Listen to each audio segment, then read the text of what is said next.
Okay guys, welcome back to another video. This is one of our generic Mazda 6 videos. The only reason I'm even recording it is because it's a little bit, not a little bit unusual, just something that I haven't really encountered on this before. What we have coming up on our dash, if that goes away, close door, i-ELOOP inspection required, if you can see that, can you? See her in there? And I believe if I start it, which it starts, I believe, yeah, that flash is there, okay? So our message over here, also you saw that one, which I'll explain in a moment, but that and that is what our video is about, okay? Doing a fast code scan on this thing. So haven't encountered an i-ELOOP inspection required message previous to us been working on a car and a battery and relatively flat when we fitted it in after having maybe an engine out or, you know, ignition on for a while or whatever it may be, car left idle for a couple of weeks, whatever it may be. Haven't encountered that message, and or that really at this point in time I never really had to try and fix it anyway.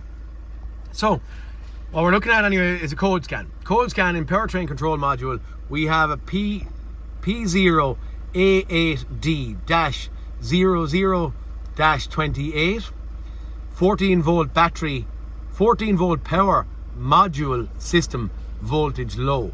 And then we have a P1794-00-2F battery voltage circuit. And then we have P253F-00-6C, maybe I should be saying dot or whatever you want to call it, rather than dash. I'm not concerned about that clutch pedal switch A. It is a manual car and we do have a clutch pedal on it. Again, I'd see some lads will be trying to start these things and stuff, you know, they're going on recovery trucks and all that sort of stuff, which can sometimes trigger these faults. So I'm not too bothered about that at this point in time. I'm also not bothered about our oil deteriorated fault, because our oil deteriorated fault is like a counter.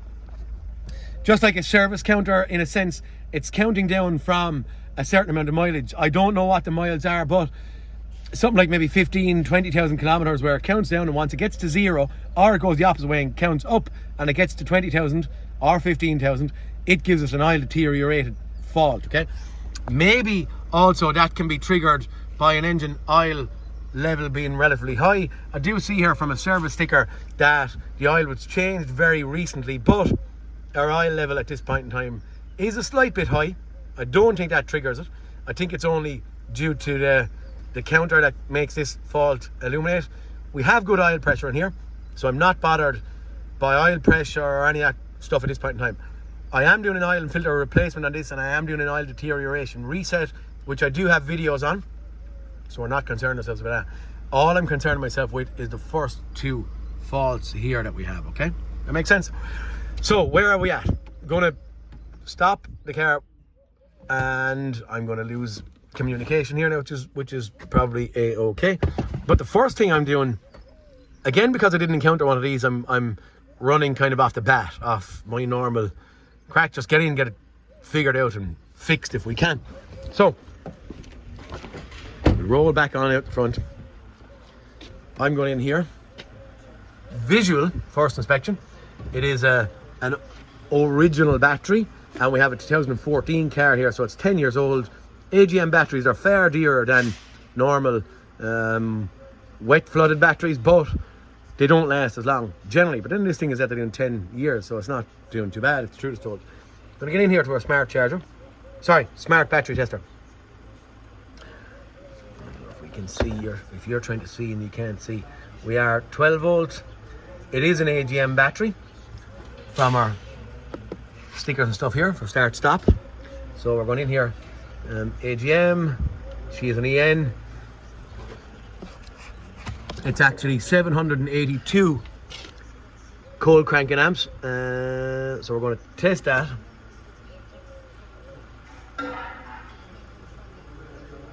Our battery is testing bad. So awfully bad generally is the first section of it. On the fence is the middle section, and then good is on this side. So the battery is testing bad. This thing needs a battery. I'm hoping that, because I have another one has the same issue that came from another garage, so I'm hoping that it's just a battery is going to resolve this. I'm going to get a battery, I'm going to fit it in, I'm going to try and, I might do our oil deterioration reset, which you don't want to see and you're not going to see, and I'm going to do the oil change as well. But for now we'll focus only on our battery and fitting it and our resets inside and see where we end up.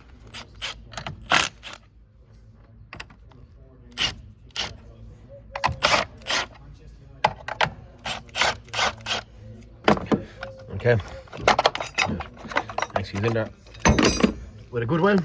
Okay, get this thing out of it. Okay, just to give you a cross reference, new battery sitting in there. I'm going to tell you guys, you can't underestimate the importance of a good battery. You need a good battery. I don't believe in someone saying, oh, the battery is 240 or 50 euros, 200 pounds, 150, 80 pounds, whatever it may be. And then someone said, oh, I can get that for 100 off of, I don't know, who else, Quick Fit or whoever it may be. The batteries, if you buy a bad battery, they just don't last. They're absolutely wasting your time. They need good voltage in them. I put in Exide.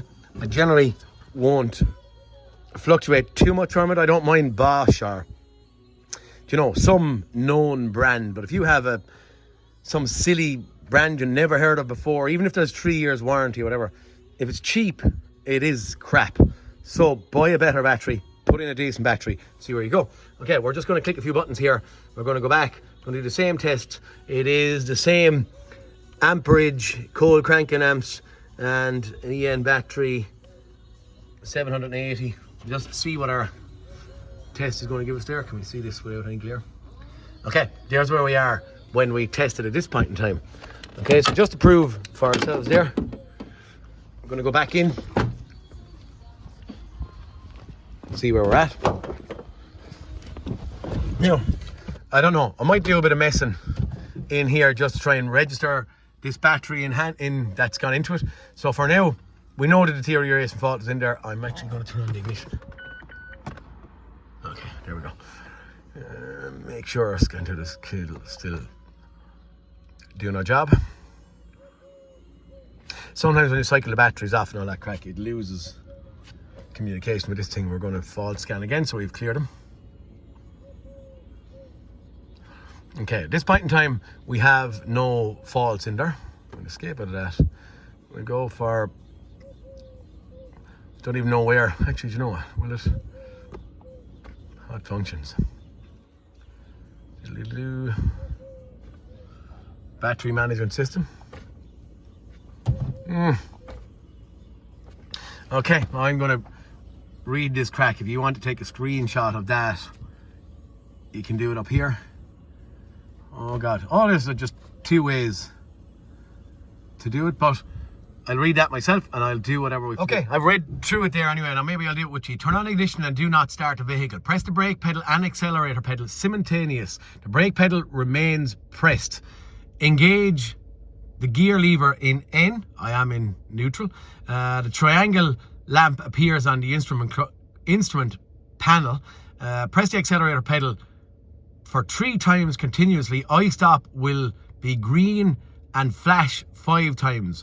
Engage the gear lever in park, turn the ignition off and turn it on again, and it's complete. So we're getting that. Let that absorb in. Sometimes it takes a moment for my measly brain to accept it. So if we turn on the ignition, press the brake pedal and accelerator together, and then press the accelerator pedal 3 times, and we should have this crack happening. Okay, so I'll turn it off again for the buzz.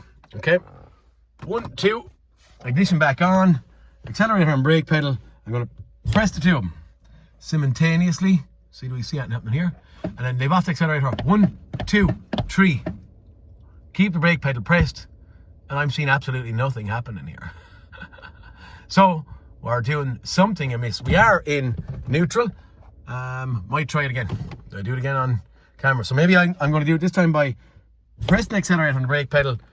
I'll turn on the ignition. 1, 2, 3.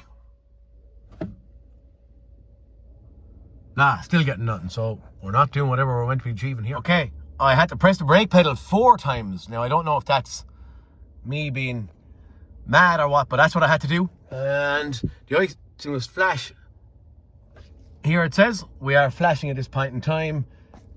Put the gear lever back in park, but we're manual, so we're not going to get it. But it's continuously flashing now rather than flashing 5 times.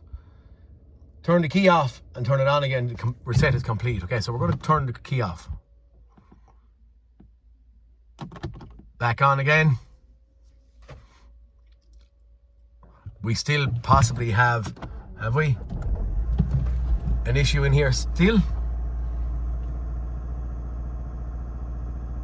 What I potentially thought when I was out here working, you can see resistance of the battery in live data. Maybe I should have went in there just to have a look at that while I was in here. But I do believe that we're done. Going to do a few miles in this thing and just see. Could be that easy. I'm thinking that a bad battery is going to be drawing a load of energy from the alternator, which is allowing nothing left over, or at least a small bit left over for the i-ELOOP capacitor. This is what my mindset or my mantra is anyway at this point in time. Sitting, and I think I've said this before, sitting in there. That actual item just there is a capacitor, and that capacitor has to be flooded with energy, I'm presuming, from battery, alternator, all that kind of stuff. For when you turn off the car, this might power up something. Can't tell you that for a fact, but that's my gut feeling. And I'm thinking that when that's drawn, the resistance is too high in it, it'll trigger a fault, and then it might not allow all this crack to charge that. But I think that is as much as we are going to be doing on that today. As I said, oil deterioration issue is not going to be of concern right now. We do not have... We'll do a couple of miles in this thing. We have 137,052 at this point in time. So I will... I'll drive it for a couple of miles. I'll do my oil and filter. I'll drive a couple of miles and we'll see. Okay guys, that is us on this. I've gone out for a couple of miles, all doing its job. i-ELOOP fault is gone.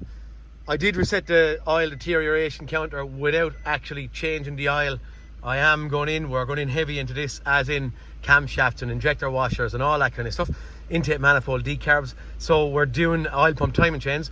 I'm doing the oil and filter while we're in at the bottom. So that's ignored at this point. But for now, on that's a pretty simplistic and easy attack on an i-ELOOP charging fault.